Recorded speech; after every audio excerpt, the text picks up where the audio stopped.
Welcome back, my dear students. Before we go on, I want to explain to you why we're doing this. Well, of course, we're doing this just to make our application like 100% secure, right? Or almost 100%, and a lot more secure basically than what it is now. But one of the reasons why we're doing this, and I'm doing this, is because I notice first, I want to provide more value for the course. But second, I noticed that if somebody comes here now to our application and they know our database names, like thousands of you know my database names and table names, you can go ahead, basically create a query here and pull out information from the database and then log into to the website and basically delete information from there.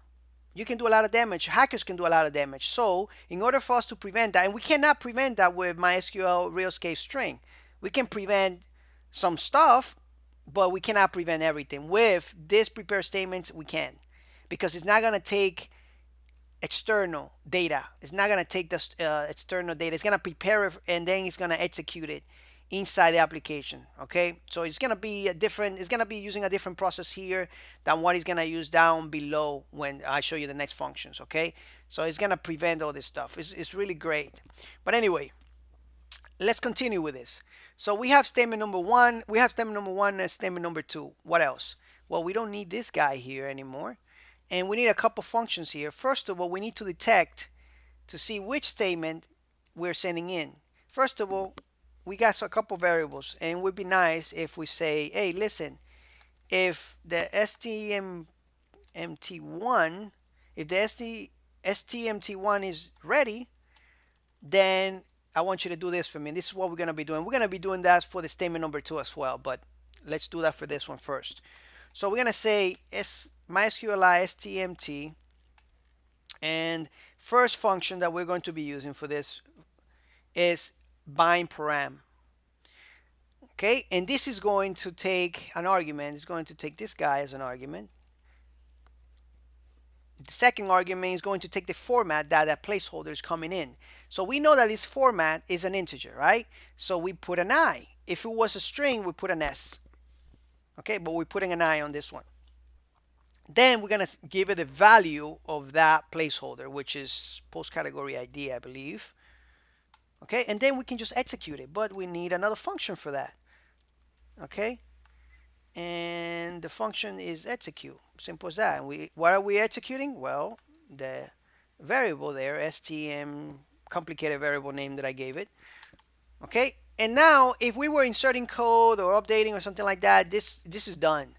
But because we are fetching data, we have to go another step, and we have to say, listen, I want to bind the results from this statement, and it's gonna take as an argument what results are you binding, what are you getting out of it. Well, let's and you can see here the object, this guy here, and a mix of variables. Okay, so I'm going to grab one of these guys and I'm gonna paste them in here. Well, not one of them, all of them. I'm gonna put the dollar symbol on them.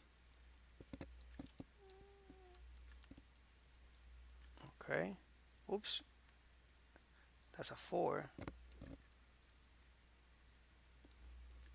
Going too fast there, and this is post ID.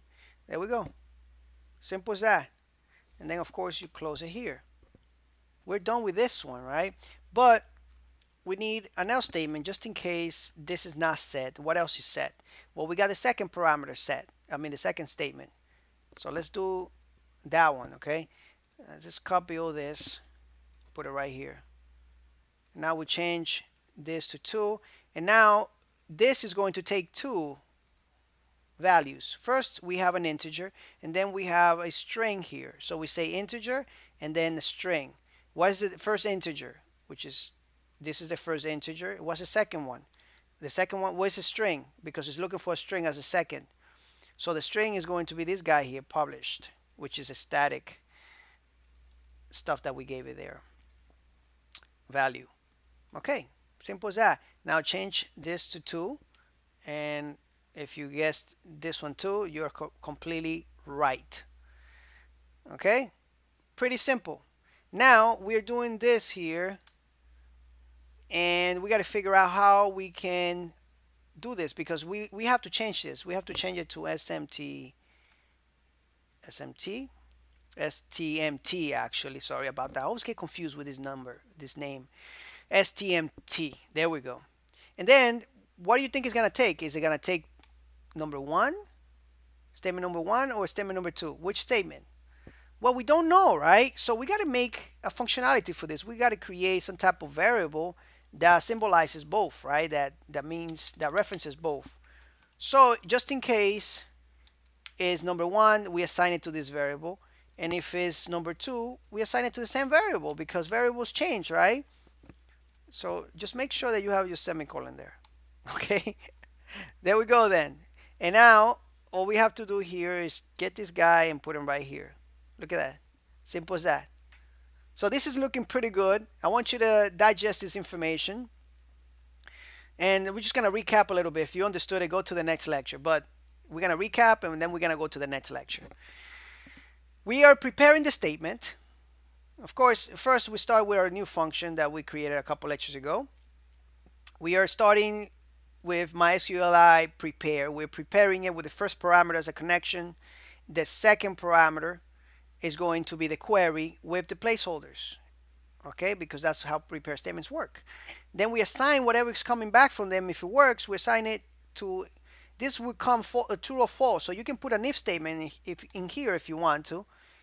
Okay, and if it doesn't work, then whatever, you just die the page, make sure it dies, and you report some type of error, and you can use MySQLi error for that. Okay, or I believe we have a function for that, confirm query, so you can use something like that.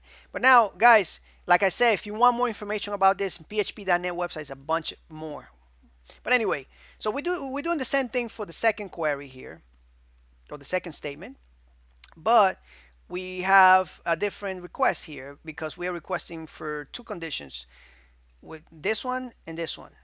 And of course, because here, let me see on publish,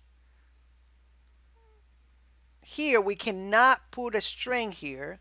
We needed to make it a variable. So we can't really come and put this whole thing here, because it wouldn't work. It wouldn't take that. It has to be a variable. So that's why we created a variable here for that specific functionality right here. Okay, so once we have these statements, we're checking to see if statement number one is available. If not, then we have a statement number two, right, or whatever else. But if statement number one is ready, we use this function to bind the statement number one, make sure it's cast into an integer, make sure that we put the data that we are supposedly receiving, we know that, and then the value of that placeholder there. Then we execute it. So this is in a different space, or it uses a different process, a different protocol than what it uses here. Okay, so that's why SQL ingestion cannot happen, because it prepares it and uses a different protocol. Once it comes here, it's using another one, because it's already doing this from inside the process. Okay, so then we're binding that data. Okay, we're telling it, listen, this is two separate processes. Basically, we're going to bind that statement to this data that we got, to that placeholder, and we know that placeholder is an integer. And then here we just execute it. And here, because we're just fetching those results. We're binding that statement to these variables. Okay, on the next lecture, we're going to end this, and we're going to make sure that it works 100%. See you in the next one. Take care.